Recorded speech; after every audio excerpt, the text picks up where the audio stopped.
పైకి వెళ్ళకుండా అంటే బయటికి వెళ్ళకుండా ప్రధానంగా ఏదైతే అక్కడ రెస్టారెంట్ లోపల ఈ ఘటన అంతా కూడా చోటు చేసుకుంది. ఈ సమయంలో ఇద్దరి మధ్యలో అంటే పబ్ మేనేజ్మెంట్ ప్లస్ కల్పికకి గొడవ జరుగుతున్న సమయంలో కూడా కల్పికాని బయటికి పంపించకుండా వాళ్ళు షట్టర్ వేసేశారు. ఈ క్రమంలోనే తనని అక్కడ బందీ ఉంచడానికి కూడా ప్రయత్నించారంటూ కూడా తను ఆ లైవ్ స్ట్రీమింగ్ కూడా 40 నిమిషాల లైవ్ స్ట్రీమింగ్ కూడా పెట్టడం జరిగింది. ప్రధానంగా చూసుకుంటే కూడా కేవలం ఒక అపాలజీ మాత్రమే అడిగాను, ఎందుకంటే మీరు నా గురించి కానీ మా పేరెంట్స్ గురించి కానీ లేకపోతే నాతో పాటు వచ్చిన నా స్నేహితుడు గురించి కూడా చాలా అసభ్యంగా మాట్లాడారు, సారీ చెప్పండి అంటూ కూడా తను ముర్దాబాద్ గచ్చిబౌలి పోలీసులు అంటూ కూడా తను ఆ వీడియో అయితే పెట్టింది. క్లారిటీగా చూసుకుంటే కూడా ఏదైతే పోలీసులు ఉన్న సమయంలో కూడా 20 మంది కలిసి తన కార్ పైన అంటే పోలీసులు కూడా ఎందుకు ఆ నటికి వ్యతిరేకంగా మాట్లాడతారు? సహజంగా ఒకవేళ ఆమె చెప్తున్నదే వాస్తవం అనుకుంటే పోలీసులు కూడా ఆ నటికి ఎందుకు వ్యతిరేకంగా మాట్లాడుతున్నారు? ఎస్, ఒకవైపు పోలీసులు కూడా తన ఆధార్ కార్డు తన డ్రైవింగ్ లైసెన్స్ ఇవన్నీ కూడా తీసుకున్నారు. పదే పదే కల్పిక కూడా సార్ నాకు సారీ చెప్పించండి, ఇది చాలా తప్పుగా మాట్లాడారు వాళ్ళు, ఇక్కడ నుంచి నేను వెళ్ళిపోతానంటూ కూడా పోలీసులు కూడా ఏమాత్రం సారీ చెప్పించకుండా అక్కడనే పోలీసుల మధ్య నటి మేనేజ్మెంట్ ఈ ముగ్గురు ట్రయాంగిల్ స్టోరీ అంతా కూడా ఆర్గ్యుమెంట్స్ వల్ల పూర్తిగా జరిగింది. అదే కాకుండా నటి కూడా ఈ పోలీసులు ఎవరైతే ఉన్నారో వాళ్ళ బ్యాచ్ కూడా తను సోషల్ మీడియాలో పెట్టి ఇటువంటి పోలీసులు ఉండడం వల్ల నా సిస్టమ్ మీదనే నమ్మకం పోతుంది, కేవలము బ్రైట్స్ తీసుకొని ఇటువంటి వాళ్ళు ఎంకరేజ్ చేస్తారు, కి గచ్చిబౌలి పోలీసులు మద్దతు పలుకుతున్నారు, ఖచ్చితంగా ఇటువంటి సిస్టమ్ని యూటిలైజ్ చేసుకుంటున్నారు వీళ్ళు, నాకు ఏమాత్రం సిస్టమ్ పైన ఈ రోజే నాకు గౌరవం పోయిందంటూ కూడా తను చెప్పడం జరిగింది. మొత్తం అంతా కూడా అసభ్యంగా మాట్లాడడం, కేవలం 2,000 రూపాయలు ఒక డెజర్ట్ కోసం బ్రౌనీ, చిన్న చీజ్ కేక్ బ్రౌనీ ఏదైతే ఉందో మొదట చీజ్ కేక్ తినింది, ఆ తర్వాత చిన్న బ్రౌనీ వల్ల ఈ గొడవ అంతా జరిగింది. మీరు కడతానంటే అంటే ఆ సమయంలో మాట్లాడుతూ అక్కడ ఉన్న ఒక బిల్లుని ఇలా నలిపి అలా దూరంగా విసిరి అతనితో మాట్లాడుతుంది. అక్కడ ఉన్న బిల్లుని ఎందుకు ఆమె నలిపి దూరంగా విసిరేసి అక్కడ ఉన్న వాళ్ళతో మాట్లాడింది? ఎగ్జాక్ట్ వాగ్వాదం ఏంటి అంటే డైరెక్ట్ ఆమె అడగగానే వాళ్ళు దొబ్బే అనే మాటలు యూజ్ చేసి ఒక్కసారిగా రెచ్చిపోయారా, లేదంటే ఇద్దరి మధ్య వాళ్ళు ఇవ్వను అంటాం ఏమి అడగటం, సో ఇట్లా ఒకరికొకరికి ఈగో క్లాష్ అయ్యి ఏమన్నా వెళ్ళిందా? ఈమె అడగగానే దొబ్బే అనేటటువంటి లాంగ్వేజ్ యూజ్ చేసి ఈ రోజు నా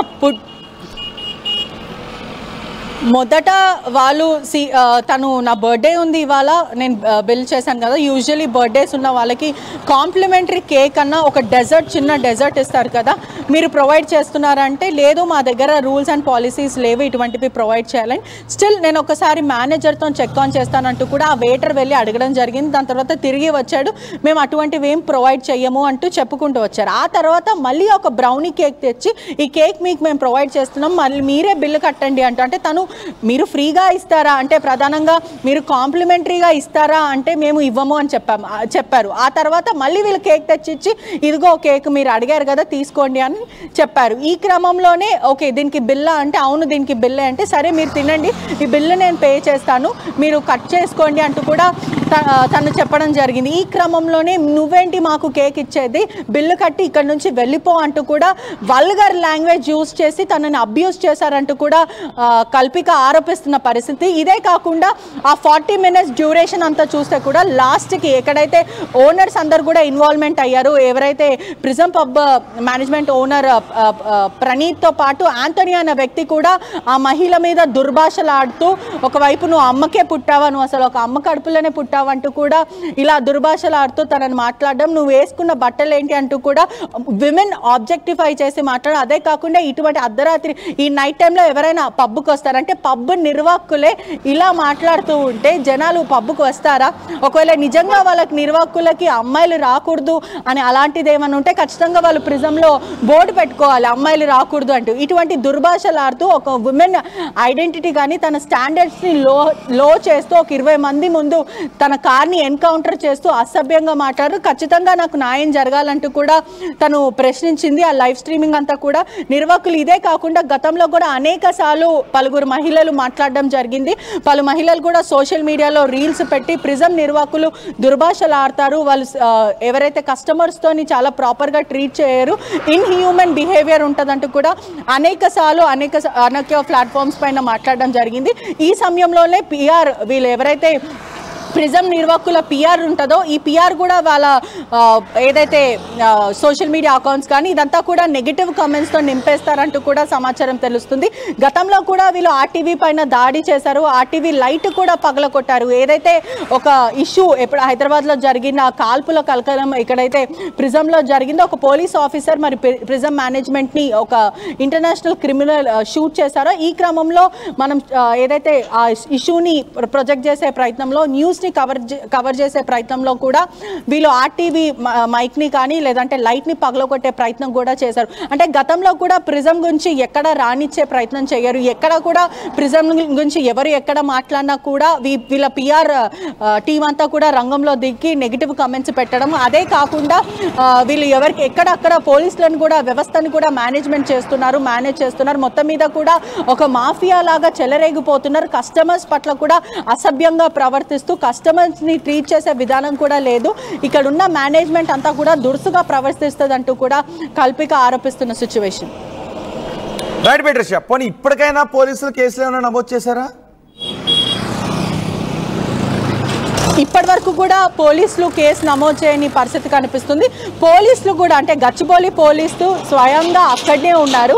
ఒక మహిళ నాకు సారీ చెప్పండి, నేను 2000 కాదు 10,000 ఇచ్చేస్తాను, వీళ్ళు చాలా అసభ్యంగా మాట్లాడారు, మా తల్లిదండ్రుల గురించి కూడా వీళ్ళు అసభ్యంగా మాట్లాడారు, నేను ఊరుకునే లేదు, నా మీద కేసు వేస్తా అంటే కూడా నేను సిద్ధంగా ఉన్నానంటూ కూడా కల్పిక చెప్పింది. ఈ సమయంలో పోలీసుల బాధ్యత ఏంటంటే అక్కడ రక్కస్ క్రియేట్ అవ్వకుండా కూడా ఆ మహిళని పంపించే ప్రయత్నం చేయకుండా ఓకే మీరు ఎంత చేస్తారో చెయ్యండి అంటూ కూడా మేనేజ్మెంట్ చెప్పడం, పోలీసులు కూడా ఆ మేనేజ్మెంట్కే సపోర్ట్ చేయడం, ఇదంతా కూడా ఆ వీడియోలో ఎవిడెంట్గా కనిపిస్తున్న సిచ్యువేషన్ కనిపిస్తుంది.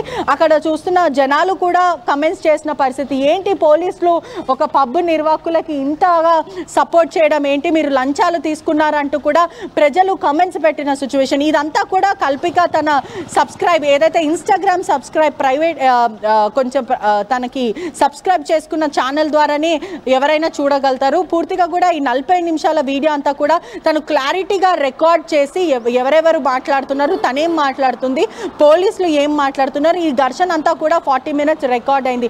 మొత్తం మీద కూడా పూర్తిగా చూసుకుంటే 2,000 రూపాయల కోసము ఒక చిన్న బ్రౌనీ కోసం ఈ గొడవ జరిగింది. నిర్వాహకులు కానీ లేకపోతే కల్పిక కానీ ఎవరు కూడా మంచిగా హ్యాండిల్ చేయని విషయం, ఇదంతా కూడా చాలా పెద్దగా రివోక్ అయింది. నిర్వాహకులు కూడా అట్లీస్ట్ కస్టమర్స్ పట్ల కొంచెమైనా హ్యుమానిటేరియన్ గ్రౌండ్లో ఆలోచించకుండా మరోవైపు ఆ అమ్మాయి ఐడెంటిటీని క్వశ్చన్ చేస్తూ తనని అబ్యూజ్ చేస్తూ తను వేసుకున్న బట్టలని కూడా కించపరిచేలాగా తన ఆత్మగౌరవాన్ని దెబ్బతీసేలాగా మేనేజ్మెంట్ అంతా మాట్లాడింది. దీని మీద అధికారులు కూడా స్పందించాలంటూ కూడా కల్పిక ప్రస్తుతం డిమాండ్ చేస్తున్న పరిస్థితి. రైట్ బెట్రిషా, హైదరాబాద్లో పబ్ నిర్వాహకులు రెచ్చిపోతూ ఉన్నారు. చాలా పబ్బుల్లో నిర్వాహకులు కస్టమర్లతో రూడ్గా ప్రవర్తిస్తున్న సందర్భాలు మనం చూసాం. మొన్న కూడా ఫుడ్కు సంబంధించి బిల్ ఎక్కువ చేసిస్తే దాన్ని అడిగితే ఒక మహిళపై దాడి చేశారు పబ్ నిర్వాహకులు. ఇలా ఒకవేళ అక్కడ ఏదైనా క్వశ్చన్ చేస్తే బౌన్సర్లను పెట్టుకొని కస్టమర్లపై దాడికి దిగుతారు. అక్కడ ఉండే బౌన్సర్లు కూడా రౌడీలాగా ప్రవర్తిస్తారు చాలా పబ్లలో.